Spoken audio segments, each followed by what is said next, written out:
स्क्रीनवर मी तुम्हाला बातम्या दाखवत आहे की नमो शेतकरी आणि पीएम किसानचा एकत्रित हप्ता येणार। एकाच वेळी शेतकऱ्यांच्या खात्यात 4,000 रुपये जमा होणार। यामध्ये साम टीव्ही असेल किंवा इतर जबाबदार माध्यमं आहेत की ज्यांनी ही बातमी लावलेली आहे। याची आपण संपूर्ण सत्यता जाणून घेऊयात आणि तुमच्या मनातला सगळा विषय क्लिअर करूयात की खरंच 4,000 रुपये खात्यात येणार का, टेक्निकल बाबी काय सांगतात। ठीक आहे, तर साम टीव्हीच्या बातमीनुसार त्यांनी पुढच्या महिन्यात म्हणजेच फेब्रुवारीमध्ये 4,000 रुपये एकत्रित मिळणार यावर शिक्कामोर्तब केलेला आहे। बातमी लावताना कुठेही त्यांनी प्रश्नार्थक चिन्ह वापरलेलं नाहीये, पण या संदर्भात अधिकृत अपडेट अद्याप आलेली नाहीये आणि साम टीव्ही कशाच्या आधारे हे सांगतं हे मला काय कळायला मार्ग नाहीये। आणि ते म्हणतात की झेडपीच्या आधी हे 4,000 रुपये शेतकऱ्यांच्या खात्यामध्ये जमा होणार आहे। आता विषय असा आहे की पीएम किसान सन्मान निधी योजनेचा 21वा हप्ता शेतकऱ्यांच्या खात्यामध्ये नोव्हेंबरमध्ये जमा झाला।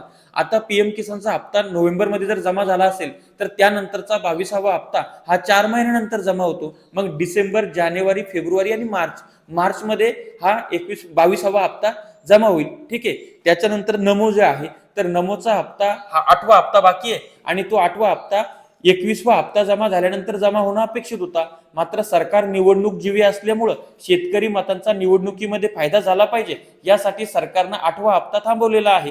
आता बातम्या चालवणारे अशा बातम्या चालवत आहेत की नमो शेतकरीचा 8वा हप्ता आणि पीएम किसानचा 22वा हप्ता हे दोनही हप्ते फेब्रुवारीमध्ये शेतकऱ्यांच्या खात्यामध्ये टाकल्या जाणार आणि जिल्हा परिषद पंचायत समितीच्या निवडणुकीच्या आधी टाकले जाणार। अशा पद्धतीच्या बातम्या आहेत त्या निराधार आहेत, कारण की पीएम किसानचा हप्ता हा फेब्रुवारीमध्ये जमा होणार नाही, तो मार्चमध्ये जमा होणार आहे। त्याच्यामुळं पीएम किसान आणि नमो शेतकरी हे दोन हप्ते एकत्रित शेतकऱ्यांच्या खात्यामध्ये जमा होणार नाही ही वस्तुस्थिती आहे। पण नमो शेतकरीचा जो 8वा हप्ता टाकायचा बाकी आहे तर तो 8व्या हप्त्या संदर्भातली प्रक्रिया, प्रशासकीय प्रक्रिया पूर्ण झालेली आहे।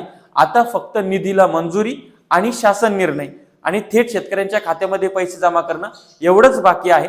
तर मग हे सरकार बरोबर आता जिल्हा परिषदच्या निवडणुकीच्या मतदानाच्या 1-2 दिवस आधी शेतकऱ्यांच्या खात्यामध्ये नमोचा पैसा टाकेल आणि त्यातनं परत मतदान मिळवण्याचा प्रयत्न त्या ठिकाणी केला जाईल, अशी सगळी वस्तुस्थिती आहे। त्यामुळे तुम्हाला या सगळ्या ज्या बातम्या दिसत आहेत की 4,000 रुपये एकत्र शेतकऱ्यांच्या खात्यामध्ये येणार तर त्या निराधार आहेत, त्याला कुठलाही त्या ठिकाणी पुरावा नाहीये।